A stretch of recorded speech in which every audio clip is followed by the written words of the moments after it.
All right, let me ask you something. How do banks make their money? I'm serious. Think about it for a second. Do they make more money when you take out a 30-year mortgage at 6% or when you take out a 15-year mortgage at, let's say, 5.5%? Most people automatically think the 30-year loan is where banks make the most cash because of the higher rate. But guess what? They're wrong. Let me tell you why. And once you hear this, you'll never think about mortgage the same way again. So picture this. I'm sitting at a coffee shop like this a few years ago with my buddy Big Lou. Now, he's a smart guy, but he's old school. He's been in real estate for a while, and he's the kind of guy who believes in debt-free is the way to be. He just refinanced his house into a 15-year mortgage because, in his words, hey, I'm going to save much more money on interest. I look at him and say, Lou, do you really think the bank would encourage you to do something that saves you money?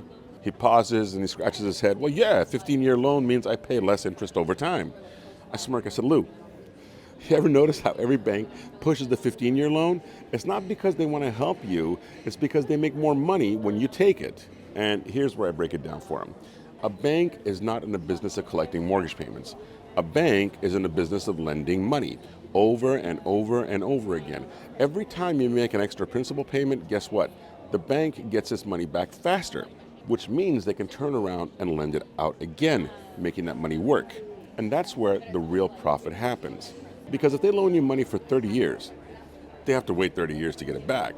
But if they loan you money for 15 years, well, they get their money back twice as fast. And what happens when they get their money back faster?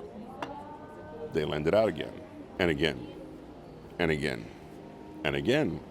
Think about it. If banks really made the most money off a 30-year loan, wouldn't they offer 50-year loans or 100-year loans? But they don't, because they don't want to have their money locked up for that long. They want it back as soon as possible so they can lend it out again to someone else and collect even more interest. So let's do the real math here. Say you borrow $500,000 at 30 years at 6%. Your payment is about $3,000 a month. The total interest you're going to pay over 30 years is about $580,000. Sounds like a lot, right? Now, let's say you get a 15-year mortgage at 5.5% interest. Your payment jumps up to $4,100 a month.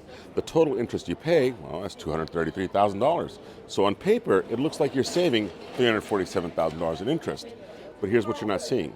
That extra $1,100 a month you're throwing at your mortgage, well, that's money you can't invest anywhere else. That's money you can't put into real estate. You can't put into stocks or a business that could actually make you more money on a monthly basis. And what happens if life hits you with an emergency? You lose your job, or the market crashes, or something unexpected happens. Well, you call up the bank and say, hey, I've been paying extra every single month. Can I skip a few payments? The bank's going to say, nope, pay up or we foreclose.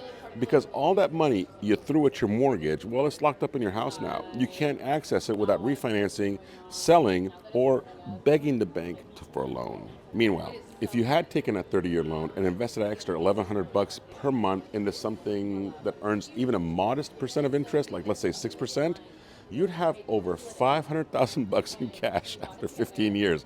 I'm laughing because it's silly. People don't think like this. And guess what? You'd have enough money to pay off the house in full if you wanted to.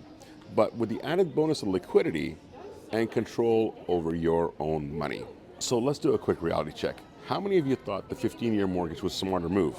Be honest, come on, drop a comment below. I want to hear you, okay? I want to see how many people have been told this lie and actually believe it. Now, let's go a step further. Banks love when you pay off your mortgage early. I'm serious. They love it. Why? Because once you do, you don't owe them anything. They shift all the risk onto you. Now it's your problem. If the market crashes, it's your problem. If an emergency happens, that's your problem. They got their money back. Meanwhile, wealthy people, they never do this. They use all the bank's money as leverage and they keep their cash liquid so they can jump on opportunities as they arise. You ever notice how ultra wealthy real estate investors always have mortgages on their properties? Think about that. They can even pay them off in cash right now. That's because they know the game. They know money in a property doesn't work for you. It just sits there, dead. So let me ask you, do you really want to be like Big Lou, throwing all your extra cash at the bank so they can use it to make more money? Or do you want to be like the wealthy people who understand how money actually works? Because here's the bottom line. It's not about the interest rate. It's about the opportunity cost. The bank is not your friend. They don't care about helping you save on your interest. They care about getting their money back as fast as possible so they can push it out again. So instead of making them rich, start playing the game the way they do. Now, some of you are probably thinking, okay, but what about high interest rates? What if I don't want to take on more debt?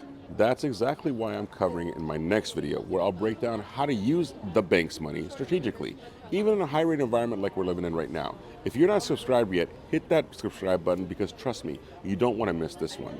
And remember, banks want you to think paying off your mortgage is smart because it makes them richer. It's time to start thinking like the banks do. I will see you in the next one.